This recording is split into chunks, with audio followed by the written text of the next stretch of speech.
अब आज हम नया टॉपिक स्टार्ट कर रहे हैं। ये टॉपिक आपके सिलेबस के अंदर किसी पॉइंट में नहीं दे रखा है, क्योंकि ये जो टॉपिक है वो आइडियल मशीन और फ्रिक्शन इन मशीन का ही सब पार्ट है।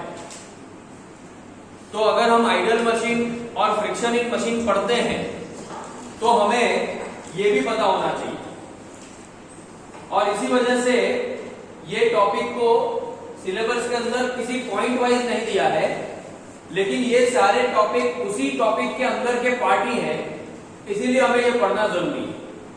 ठीक है, अब ये टॉपिक का हेडिंग क्या है? Effort lost due to friction, और दूसरा टॉपिक है load lost due to friction. और अगर हिंदी इसका रूपांतरित करूं तो घर्षण की वजह से आयास में हानि और घर्षण की वजह से भार में हानि।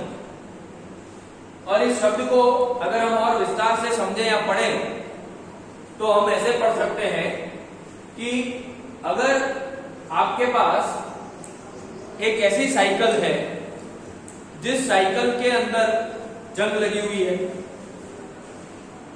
और एक साइकिल ऐसी है जिसमें आपके सारी ऑयलिंग कर रखी है और बहुत ही फ्रीली वो चल रही है, तो जिसमें जंग लगा हुआ है उसको मैं मान रहा हूं कि बहुत सारा फ्रिक्शन है, और जिसमें ऑयलिंग कर रखी है उसको मैं मान रहा हूं कि वो बहुत ही अच्छे ढंग से चल रही है, विदाउट फ्रिक्शन चल रही है।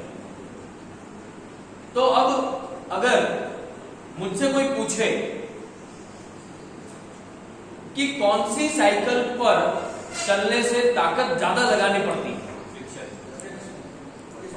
तो हमारा आंसर होगा फ्रिक्शन वाली साइकिल पर चलने पर ज्यादा ताकत आपको लगानी पड़ेगी। लेकिन अगर कोई प्रश्न पूछता है कि कितना ज्यादा लगाना पड़ेगा, ताकत ज्यादा लगानी पड़ेगी फ्रिक्शन वाली साइकिल पर, बिल्कुल सही कहा। लेकिन अगर कोई पूछता है कि कितनी ताकत ज्यादा लगानी पड़ेगी, तो उसके लिए हमारे पास कोई वैल्यू चाहिए, और एक फिक्स्ड वैल्यू से अपन एग्जाम्पल को समझते हैं।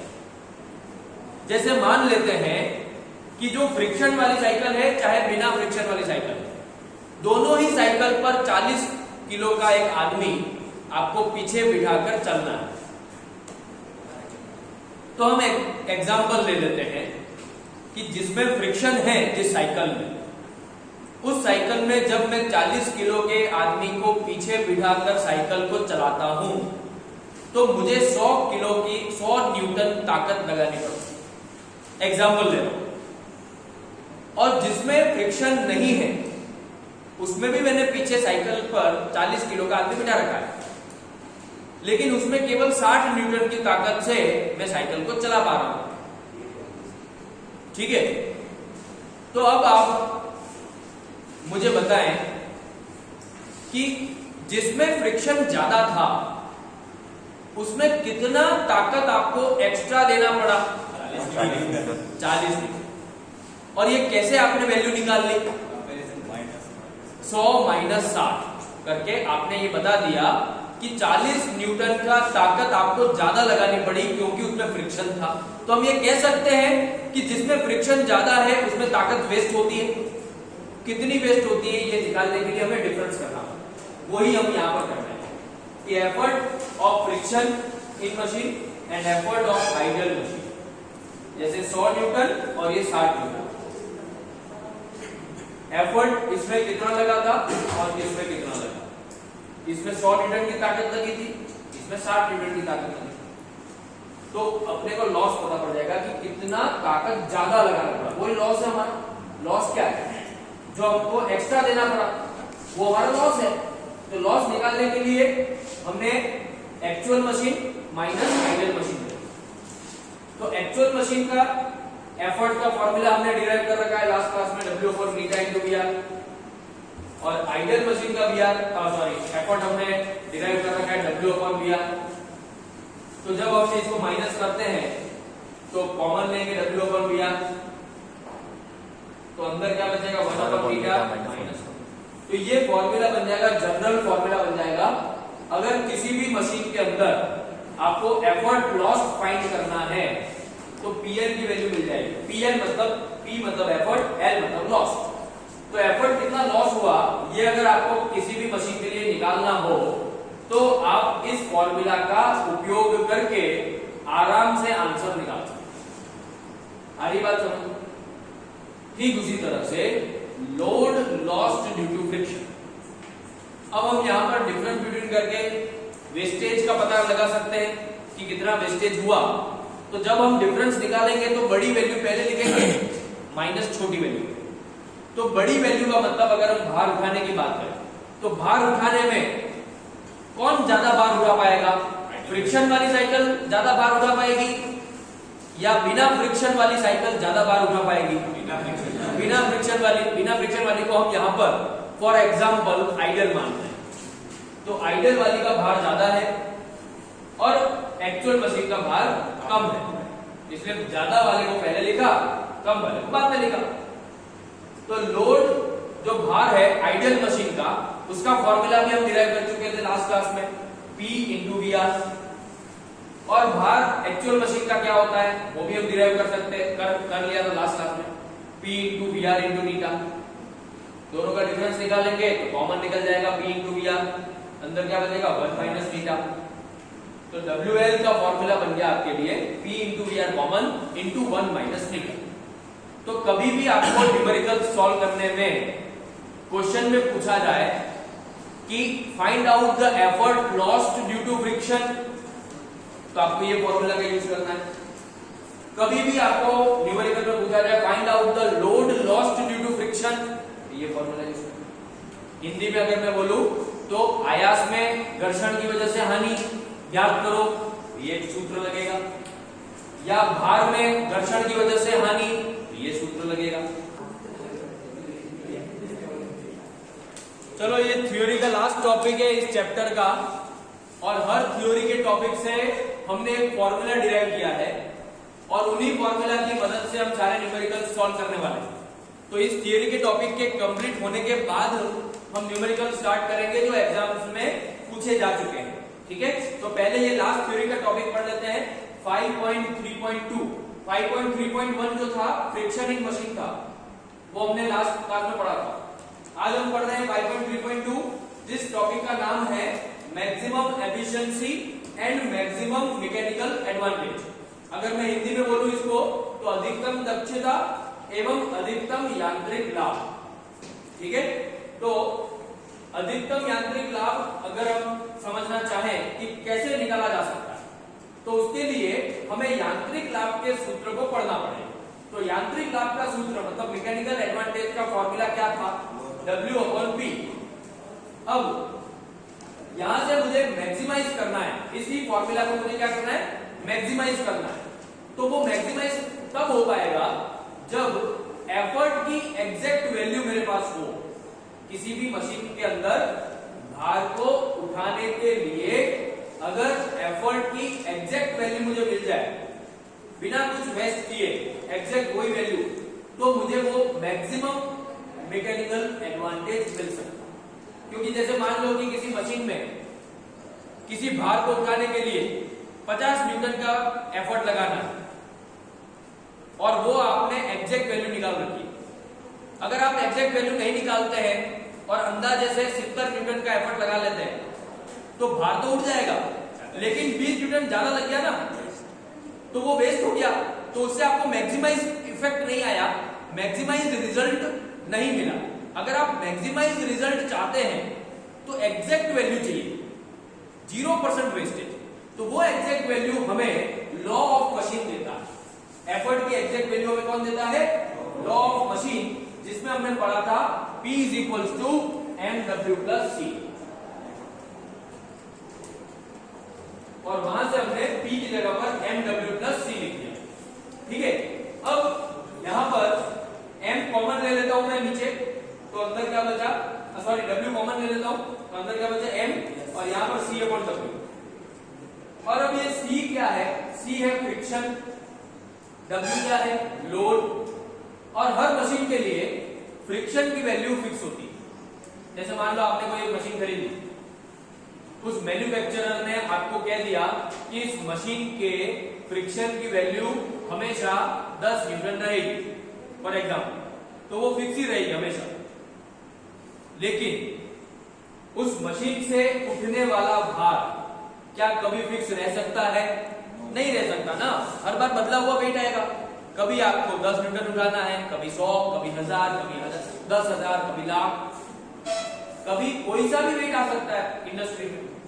तो मान लेते हैं फॉर ग्रेटर वैल्यू, अगर मान लो 10,000 या लाख जितना वेट आपको उठाना है, तो यहां पर ऊपर सी की वैल्यू 10 है, नीचे लाख है, तो 10 अपॉन लाख अगर करते हैं तो रिजल्ट में आंसर क्या आएगा?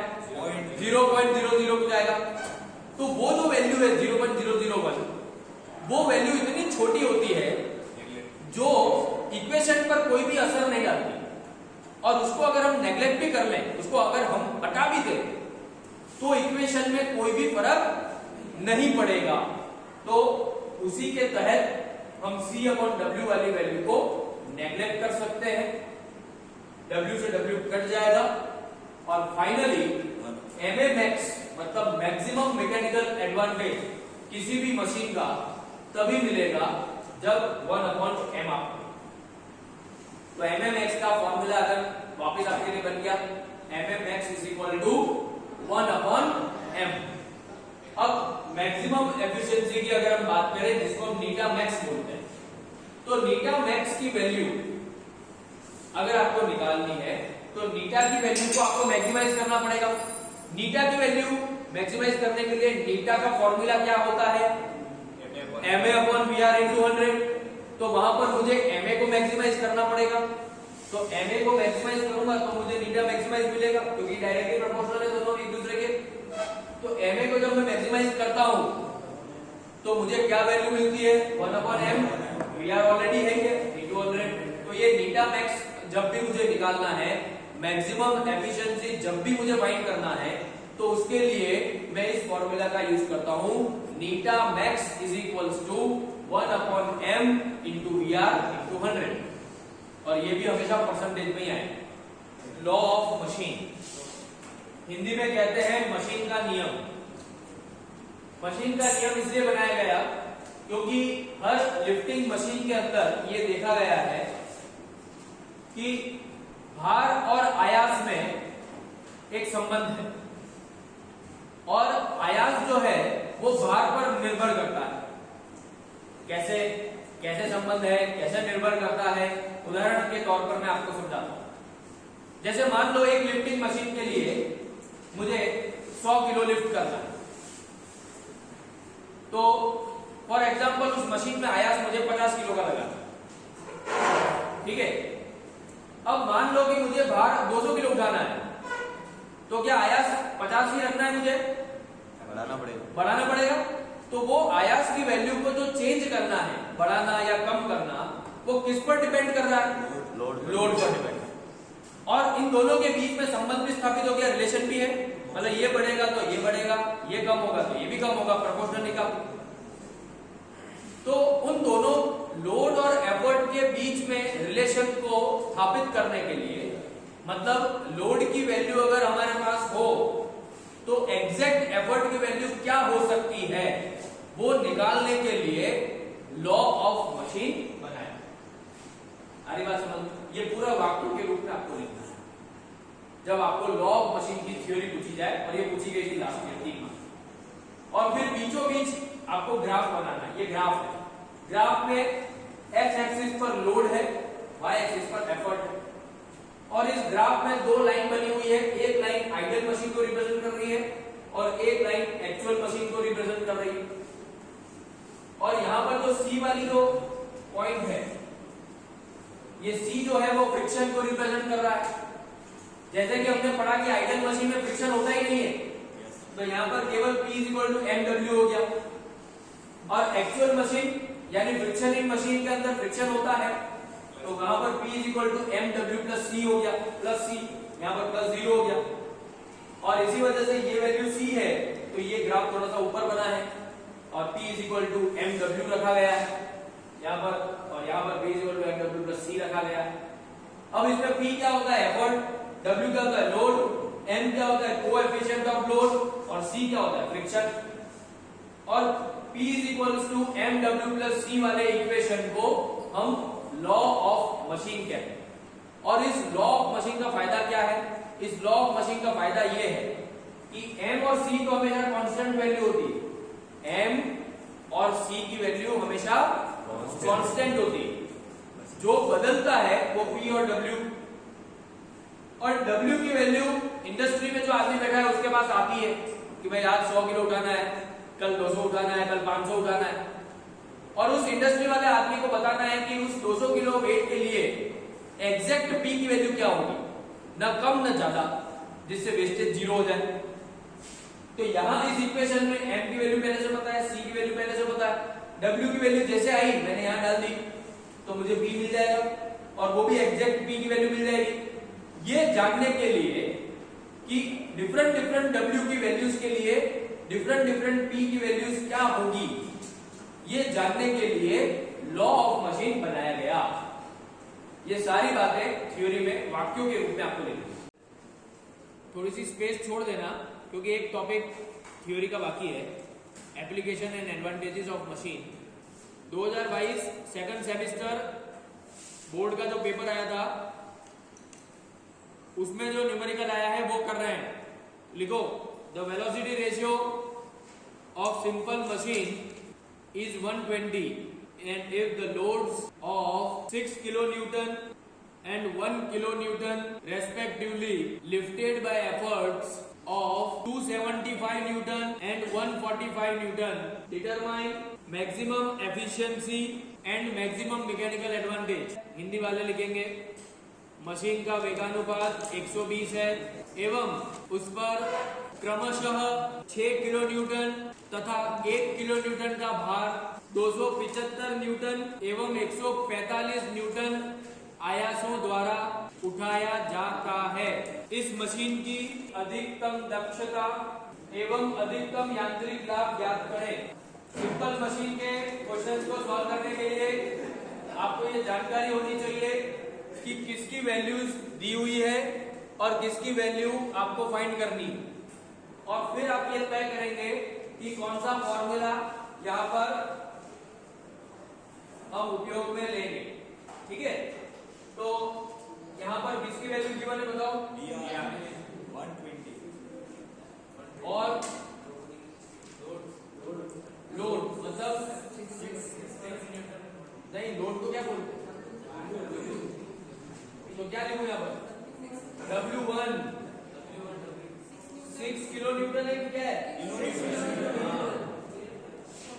और W2 कितना है? 1 किलो न्यूटन। फिर P1 कितना है? 275 न्यूटन। P2 कितना है? 145। अब देखो यहाँ किलो न्यूटन है, यहाँ न्यूटन है, तो पहले इसको न्यूटन में बदलेंगे। 1 किलो न्यूटन में 1000 न्यूटन होते हैं, तो 6 किलो न्यूटन मतलब 6000 न्यूटन और 1 किलो न्यूटन मतलब 1000 न्यूटन। अब आपको फाइंड क्या करना है? फाइंड क्या करना है? क्या बोलते हैं उसको? नीटा मैक्स। नीटा नहीं, जो लोग नीटा बोल रहे हैं वो सुधार करें, नीटा मैक्स। ठीक है ना, गलती हो जाएगी बेटा। और फिर एमएमएक्स। अब नीटा मैक्स या एमएमएक्स दोनों के फॉर्मूला में एक चीज आती है, वो है एम।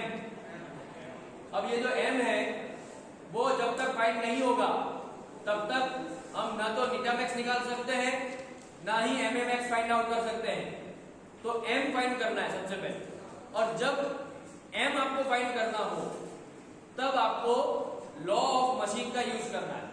जब आपको एम की वैल्यू फाइंड करनी हो तब आपको लॉ ऑफ मशीन का यूज करना है। कैसे यूज करना है?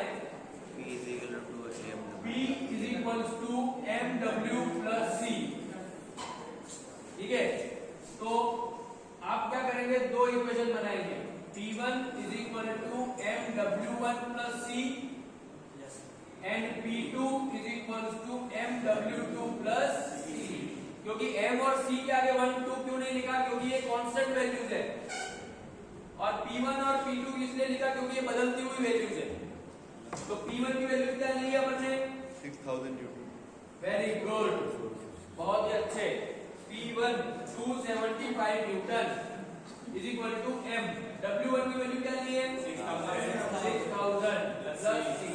P2 की value 145 is equal to m। W2 की 1000 प्लस 140। अब मैथमेटिक्स करेंगे, नीचे सब जगह माइनस लगा दिया तो C से C कैंसिल आउट हो जाएगा। 6000 में से 1000 दे दो, 5000 m, 5000 m आएगा तो यहाँ पर आ गया m इंटू 5000 130, और यहाँ पर क्या आएगा 130। अब m की वैल्यू कैसे निकालेंगे बताओ यहाँ से?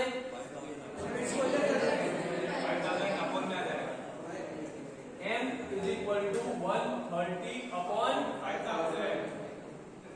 तो m की वैल्यू बताओ क्या आ रही है? कैलकुलेटर से यूज करो, कैलकुलेटर का